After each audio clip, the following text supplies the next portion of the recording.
The ASUS ROG Strix G17 is legitimately, this is the most powerful laptop that I've ever owned. This is, I mean, it's pretty big for a laptop, but dang, it actually has power that rivals my desktop. So how has it held up over the past month?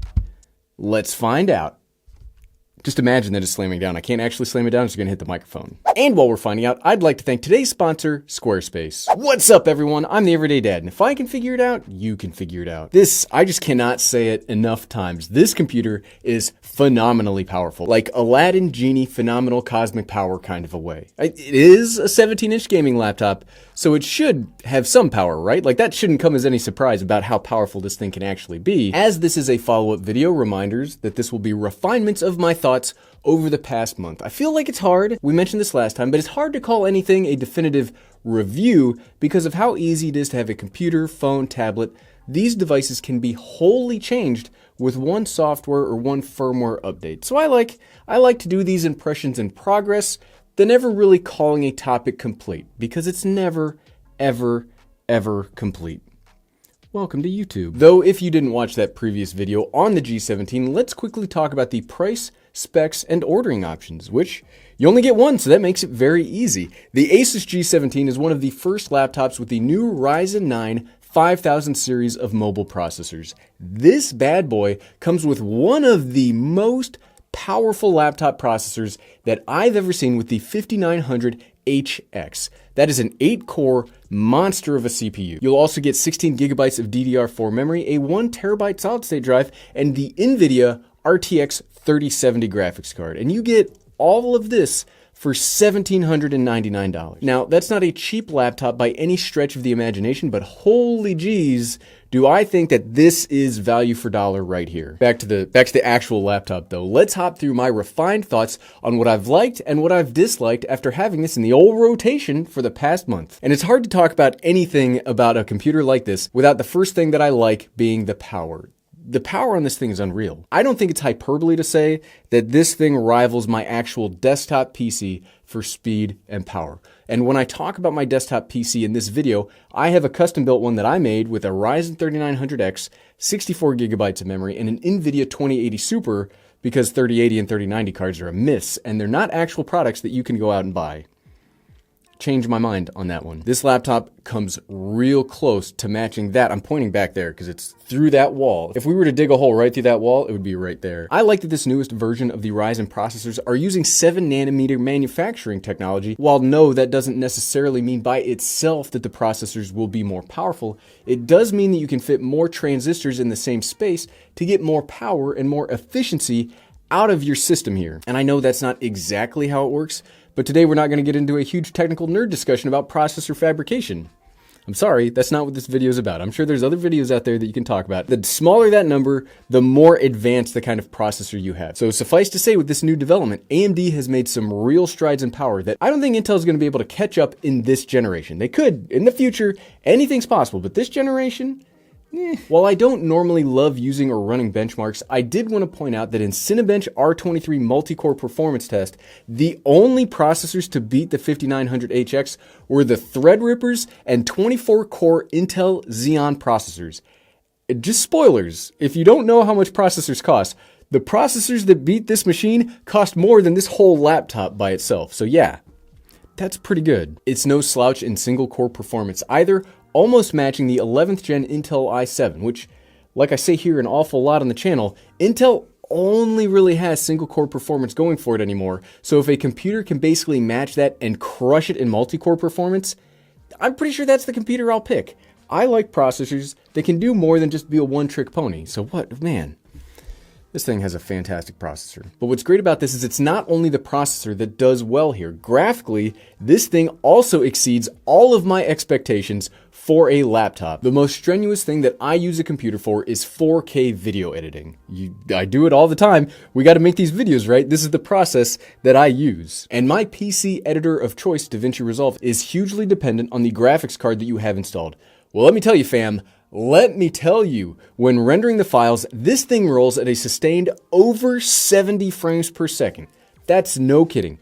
No kidding. It is right up there with my desktop. And each time I hit the export button on this laptop, I'm blown away by how fast this goes. And this is all stock. I haven't upgraded anything inside of this laptop. We're not using a faster SSD, and we're not using more RAM. This thing, it just flies. I wish I could actually get across in this video, like between us, I wish I could show how impressed I've been with the power of this laptop. It's so good. And thankfully, we're seeing things like this show up that make Windows laptops even worth considering anymore. Gaming is also pretty okay here. Thankfully, right? Thankfully. Gary, good news. Your gaming laptop can actually play some games. Running 3D Mark Time Spy benchmark here just to show how well this would work with a wide range of games shows you that no matter what you throw at it, it will do great. It has over a 10K score with graphics and a 9100 score with the CPU. And again, this is a laptop without any upgrades. This thing easily maintains all of the usable frame rates on all of the video games that I normally play, the few that there are. Well, most of the games. We will talk more specifics on my VR issues in the section on things that I don't like. So be prepared for some things to not actually be great. World of Warcraft flies, Final Fantasy XIV flies, even at the max settings. And Witcher 3 looks gorgeous, just like normal. I mean, Witcher 3 always looks good. Not just is the laptop powerful, something else that I continue to like is the build quality here. And that's not, when we first unboxed the computer, that's not something that I thought I was going to say when I initially saw just how plasticky this build is. Yes, they needed to save some costs somewhere. I mean, they did put a lot of specs inside of here, so it's not carbon fiber, or it's not some kind of a metal shell, and there is a little more give. You can't see it because the monitor's right here, but there's a little more give in the keyboard region than I'd prefer, but this plastic feels pretty darn good. It's got kind of like this texture to it that makes it feel better than it probably is. But after the past month of using this and the Razer blade, I cringe every single time I touch that Razer laptop. Plus, while the bottom of the laptop is also plastic, it fits with the overall aesthetic. Though the plastic on the bottom does not have the magical texture, and it does kind of feel cheap. But thankfully, it's very easy to take off if you are looking to upgrade. And my favorite thing about the body of this laptop is the keyboard. Now I know you're probably not gonna buy the G17 to be a single typing machine. And if you're using it for work, gaming, and creativity all at once, you'll probably have it plugged into your own keyboard. But this right here is probably my favorite gaming laptop keyboard that I've ever used. The keys are nice and crisp, but not overly mechanically clacky. They've got this just like nice, can you hear this? They've got this really nice tactile feel when typing, and I could easily see myself typing on this for a very long or extended period of time. You also get a full number pad if balancing budgets is something that you do often. I love these keys. All gaming laptops. If you are a gaming laptop manufacturer watching this video, copy this. All gaming laptop keyboards need to feel like this. So says the everyday dad.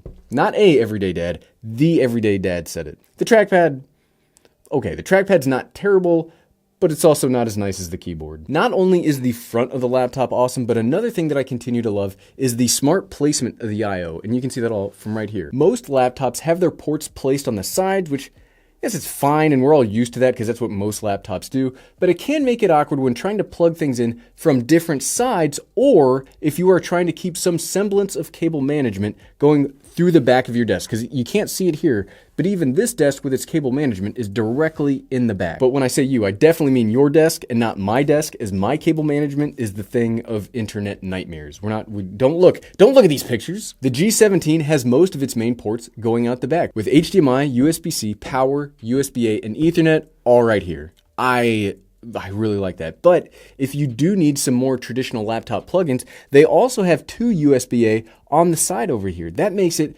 very versatile, and I like that they are taking advantage of the large body that they've got of the computer here to do unique things like this. Plus, another benefit of having all of this actual desktop level power is the 300 Hertz display. So even if you were playing older ancient games that are running at like 100 frames per second or faster, you'll be able to see, well, your brain probably won't be able to process it, but you'll physically see every single frame. Fast refresh rates don't really matter for me on phones or computers that I'm video editing on, but if you are paying for all of this power to play games at the bleeding edge or older games at the absolute maximum power, that's where it's absolutely nice to have a fast refresh rate display. This is where it makes sense. Here's something new in the light category that was in the dislike category last time.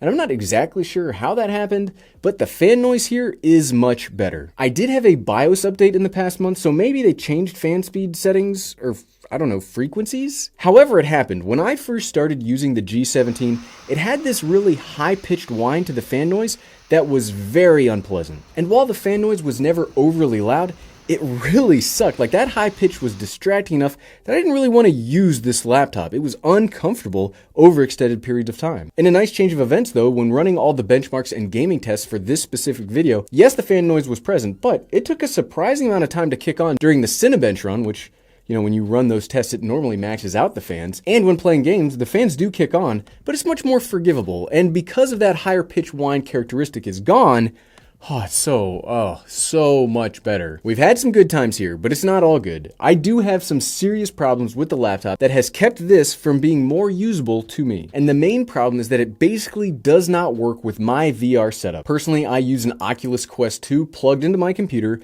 via USB-C, and that works fantastic on my desktop and on the Razer Blade 15. However, on the G17, while it will connect, it's very slow, very laggy, and it's unplayable. And I do think that this is a limitation of either the standard USB-C port or something with the processor just doesn't jive with the Oculus Quest. And that's pretty frustrating to me because with all of the power on hand here, this should do almost as well, if not better, than how my 3900X 2080 Super desktop build works. Doubly frustrating here is that my much weaker Intel-based Razer Blade easily handles games like Half-Life Alyx. And that might be combined with the other thing that I don't really like, which is the lack of Thunderbolt 3. Yes, I know that in the future, USB-C 4 might potentially have the same capabilities as Thunderbolt 3. Plus, there's nothing physically stopping Ryzen motherboards from Thunderbolt 3 certification. It's just that these aren't. These aren't, and they don't have it. I'm pretty heavily invested in Thunderbolt accessories, ports, docks, dongles, monitors, cables.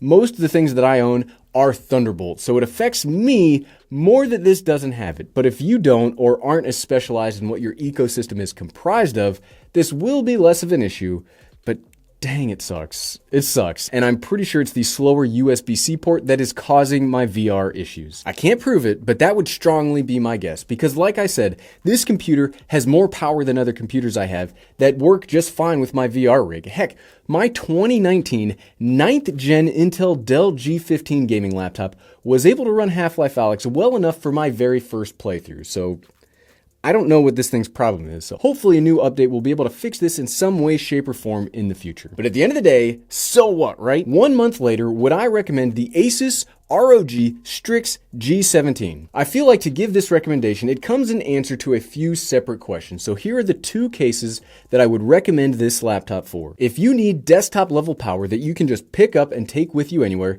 yes, I would absolutely recommend this machine. It's fast, reasonably priced, power for days, and has good enough build quality that I've enjoyed using it a lot. And if you want a do-it-all combination of gaming, creativity, productivity, sure, I would also recommend this to you. It basically matches my desktop for video editing. That's pretty darn impressive. However, despite those recommendations, there are 2 use cases in which I would not recommend this computer. If you play a lot of VR games, I would not recommend this to you. Maybe something in the future will work, or maybe it works with like a Vive VR system or some other kind of VR headset. If you use the Oculus Quest or Quest 2, I do not recommend this to you. And if you aren't planning on moving or traveling anywhere and you just want your computer to stay in one spot, for this kind of money, you could potentially build a PC with better longevity, more power, and a, potentially quieter office. After the past month, I've been really impressed with this computer, and I'm very excited to see what else comes out from the Ryzen 5000 series of processor.